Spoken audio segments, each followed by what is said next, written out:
the Igbos will vote for Tinubu massively in southeastern part of Nigeria if he releases Mazi Nnamdi Kanu. That's according to some Igbo youths this morning who are the newspaper stand. Some Igbo youths are saying no, no matter what happens, we are not voting for him. Some said yes. If he releases our leader, we will vote for him. That we will abandon Peter Obi and vote for Tinubu if he releases Nnamdi Kanu. If you are watching, kindly subscribe to this YouTube channel, on notifications, press the like button, and then drop your comment. Do you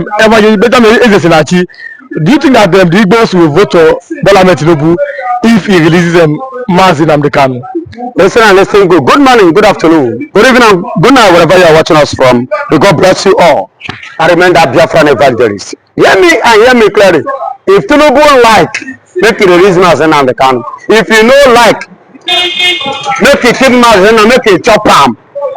If you come 2027, if we at all we still remain together, because as it is now we are not together and we can never be together. So Tinubu should hear this. To hell with the vote, anything called vote, you no go get am. We are not voting for you and I no go vote for you. My people no go vote for you. I'm using this opportunity to even advise every of my brothers. May they not do anything vote. After all, in Nigeria, is there anything vote? Is your vote counting?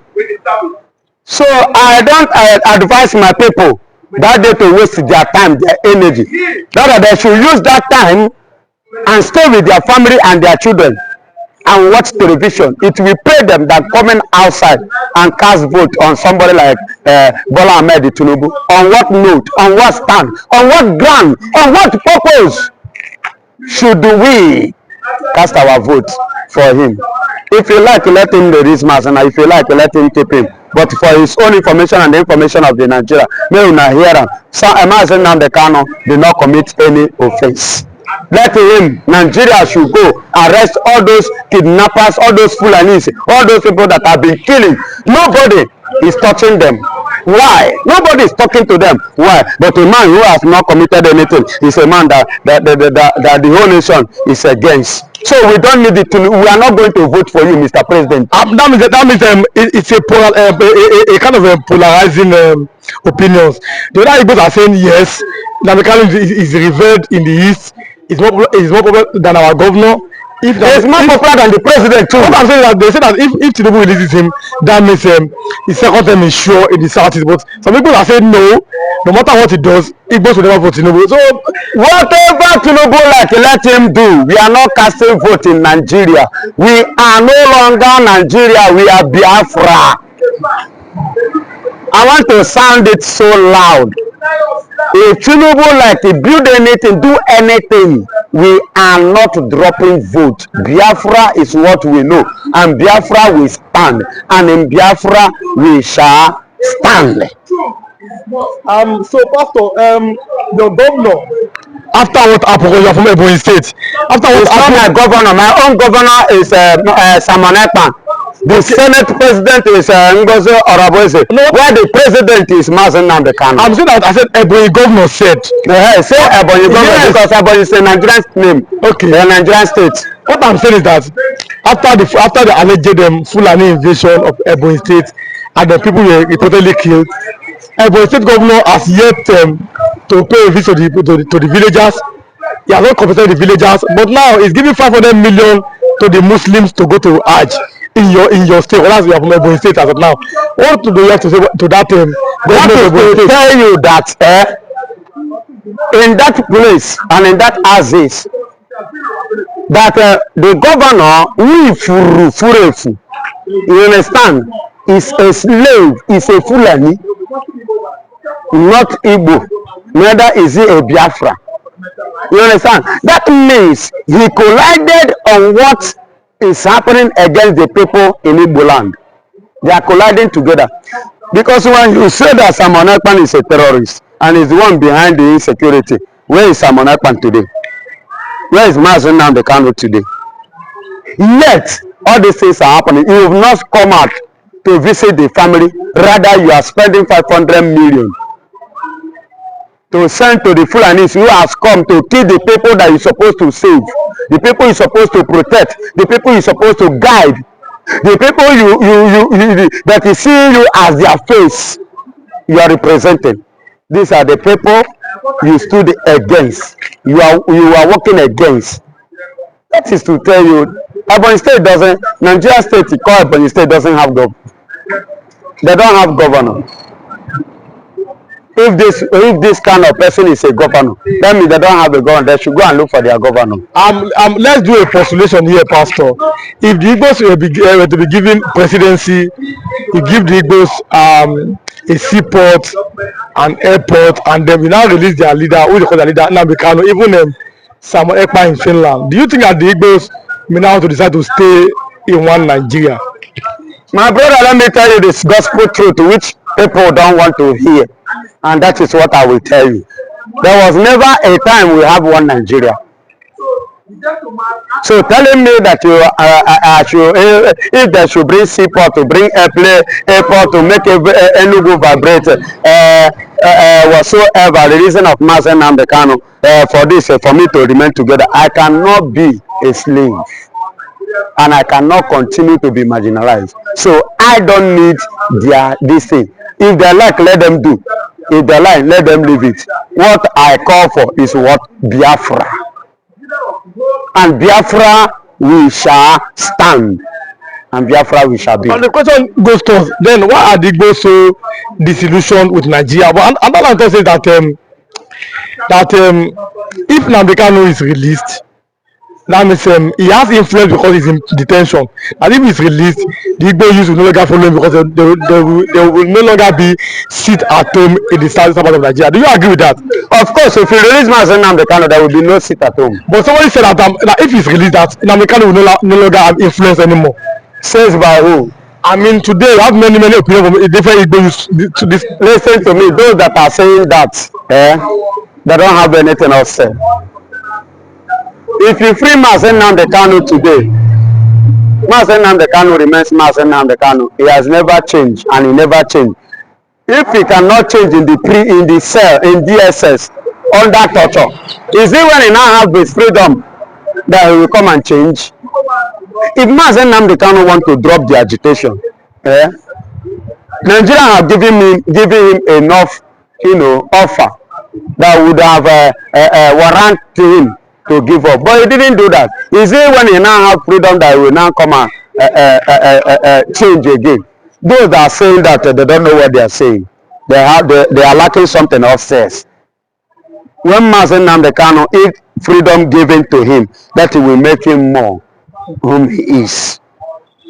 And let me tell you, sit at home will automatically stop. See, why did I say this? Sit at home. Was there anything called sit at home before in the East?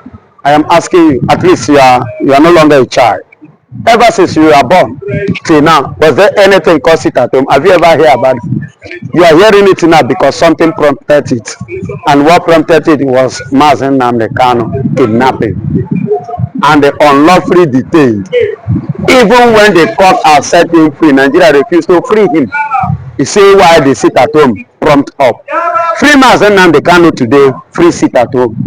But as a man of God, do you see a future for Nigeria, actually, in regards to the youth who are supposed to be the leaders of tomorrow? My brother, do you see a future for let me tell you the truth.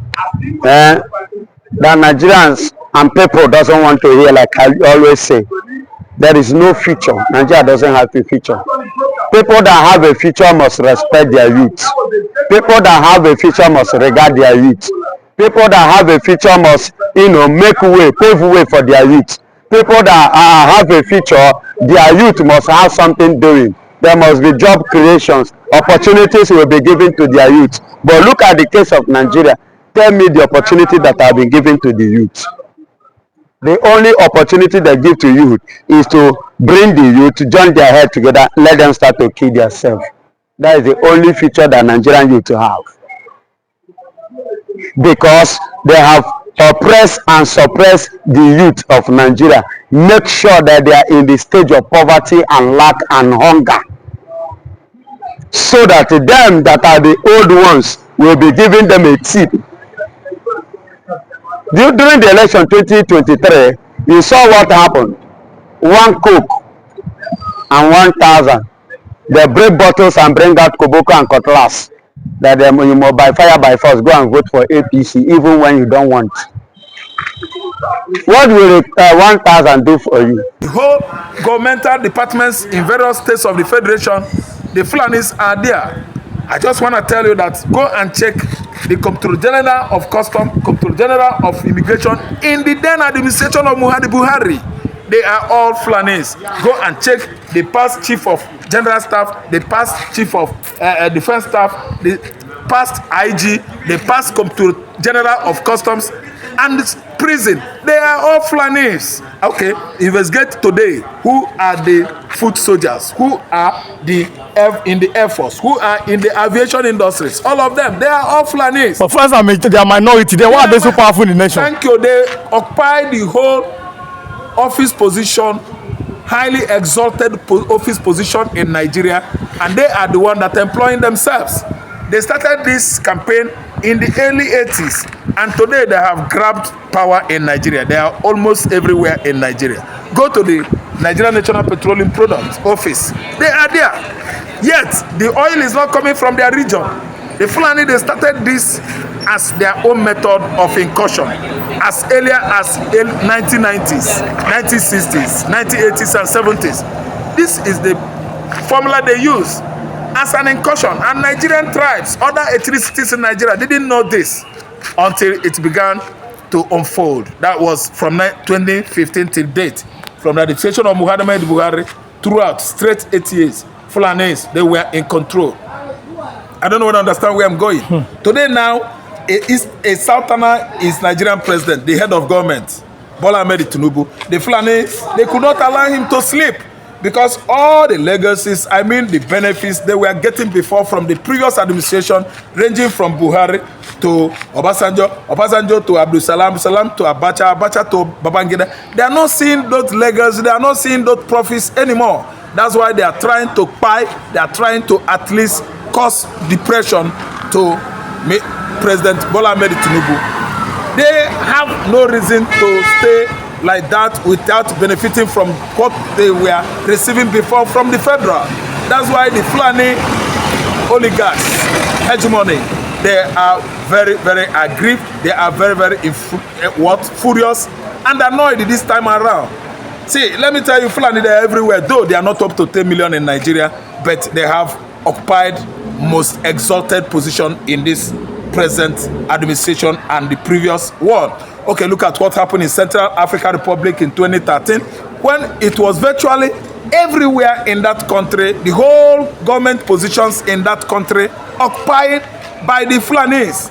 What happened was that the rest of the tribe ethnicities in Central African Republic, they became apprehensive. They gang up and do what? And they ousted the Fulanis from all the federal public positions in Central African Republic. From Mr. President himself, he absconded because he was a Fulani man. He absconded into Canada. The IG, the Chief of Army Staff, they all ran away into the Middle East, Europe. That is Arab world. They absconded, leaving Central Africa Republic alone. That was the first time this kind of thing happened on the soil of African continent. And today, Central Africa, they are getting it right. Because Fulanis, they are the destroyers, they are the invaders, they are the vandals, and they have left that country for good. So, if you are talking about repentant Boko Haram or repentant bandits, how about repentant IPOB or repentant Odua Republic agitator? Have you heard about that before? They will not do it because Fulani doesn't want it. Fulani doesn't want repentant Odua because they don't want Odua to go. They don't want Yoruba to separate. Fulanis, they don't want IPOB. They don't want repentant IPOB because why? They don't want Biafra to see the way, because Biafra is where the oil is coming from. Fulani themselves, they are from the dry land of Sahel countries, of Niger, Mali, Burkina Faso, Senegal, and so on and so forth. They have nothing, and they came as visitors and settled with the Hausa's host, their Hausa host, for 200 years now. And in the Hausa land, what we have there is just arable land, a land that is meant for cultivation of lettuce, carrots, onions, and so on and so forth. But we have the rich land of southern Nigeria, where you have everything, bountifully everything. But Fulani said that they are the ones that are feeding Nigeria, the North. God has seen it by himself, and humans have seen it.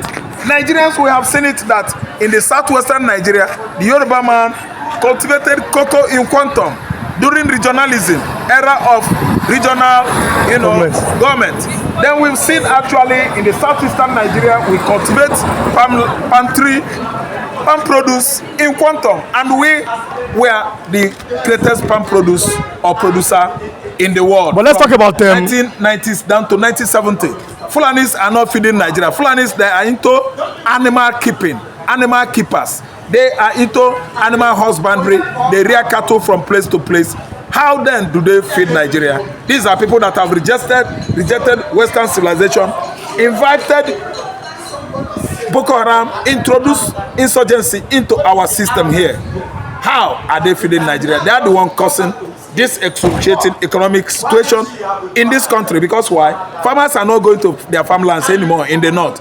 The farmers we know in the north are largely the Hausas, the mid belt, that's the Kanuri, the Igala, the Doma. They are the ones, if you ask me, that are doing well on both subsistent agriculture and the commercial agriculture. So finally, what do you have to say about your governor? When I say your governor, I mean he's an Igbo man in Wifiru. What did he do after S-men killed villagers? Even though he even said that they are not S-men, they are the people of the village that kill themselves. But now he has given Muslims 500 million naira for Hajj.